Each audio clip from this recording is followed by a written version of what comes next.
예수님은 세상에 오셔서 당시의 종교 지도자들은 물론 인간적으로 가장 가까운 가족들로부터도 많은 오해와 억울한 일을 당하셨습니다.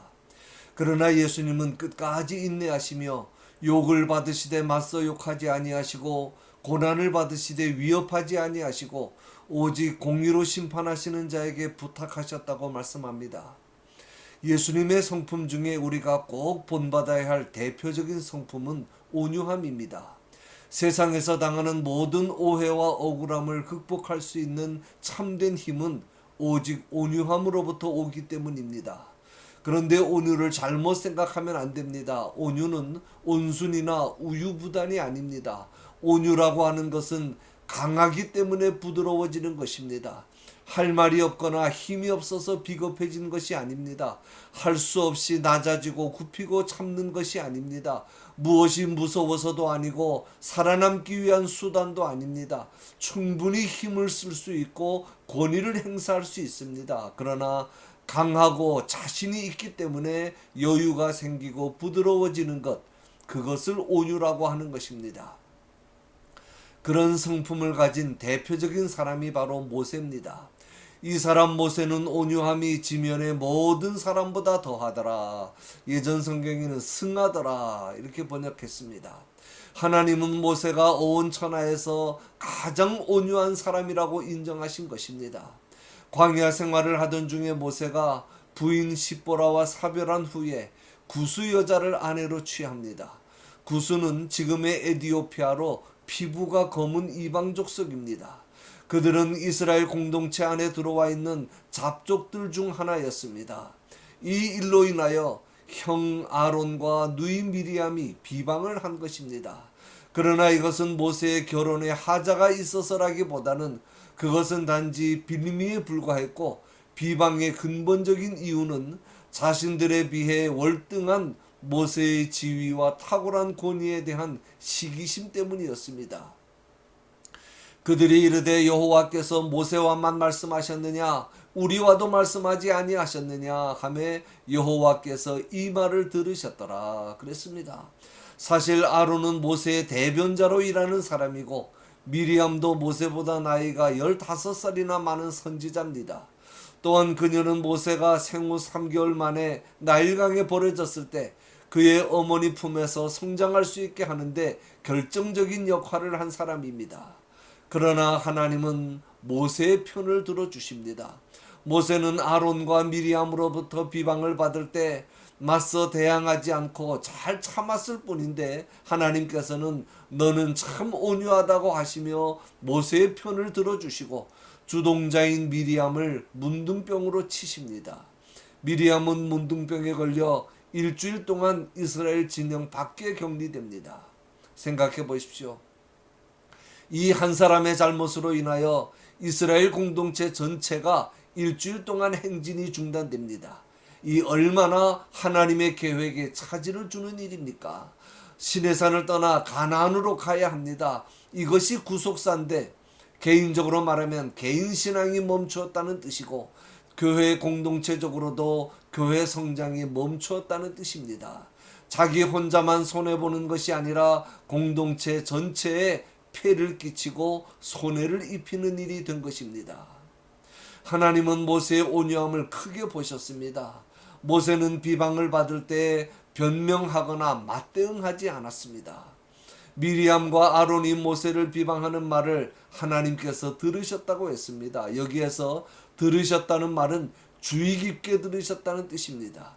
인간의 중심을 살피시는 하나님께서 정확하고도 공정하게 판단하시기 위해서 적극적으로 나서실 것을 암시하는 말씀입니다. 모세를 비방하는 미리암과 아론의 마음속 깊은 곳에 숨겨진 그들의 교만한 마음을 하나님께서 아셨습니다. 그래서 하나님께서 이 세 사람 사이에 갑자기 개입하십니다. 갑자기라는 단어가 중요합니다. 하나님의 입장에서 볼 때 이 일은 그냥 묵과하고 넘어갈 일이 아니라는 뜻입니다. 모세는 미리암과 아론이 비방할 때 아무런 대답이나 한마디의 변명도 하지 않았습니다. 그냥 가만히 있었습니다. 대답할 수 있습니다. 변명할 수 있습니다. 그러나 모세는 그 어려운 비난을 듣고 백성들 앞에서 망신을 당하면서도 침묵하며 잘 참습니다. 생각해 보십시오. 모세에게 그런 일이 있을 때 제일 먼저 이해해주고 도와줘야 할 사람들이 누굽니까? 미리암과 아론입니다.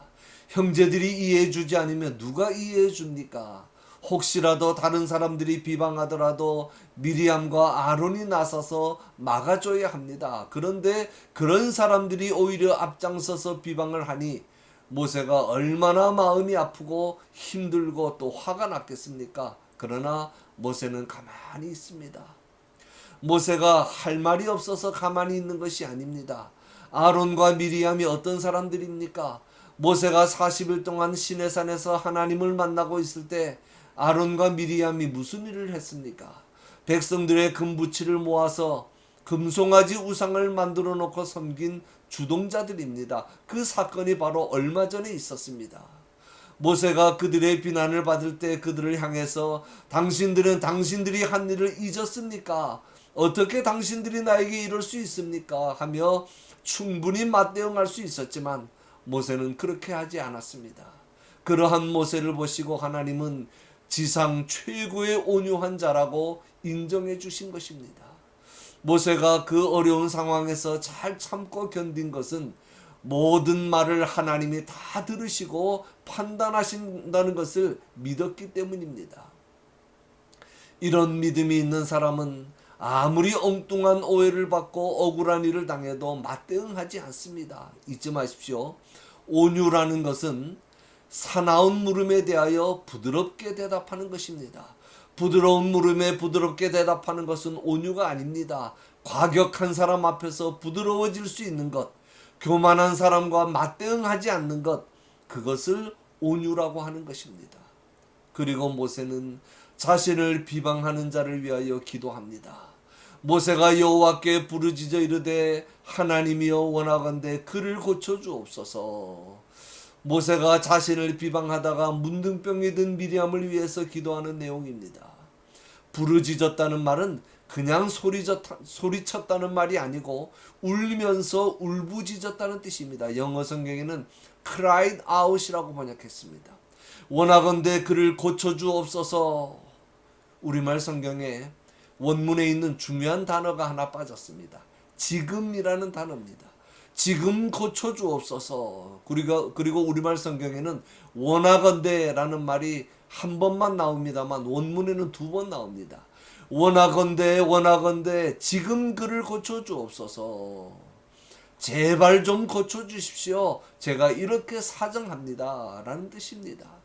진실한 마음으로 목숨을 걸고 간절히 기도합니다. 하나님은 그러한 모세의 기도를 들으십니다. 그러나 그 즉시 고쳐주지는 않으시고 미리암으로 하여금 7일간 회개의 시간을 가지게 한 후에 문둥병을 고쳐주십니다. 그나마 모세의 기도 덕분입니다. 여기까지 가야 진정 온유한 사람이 되는 것입니다. 결론입니다. 세상을 살아가노라면 오해를 받을 때도 많고 억울한 일을 당할 때도 많습니다.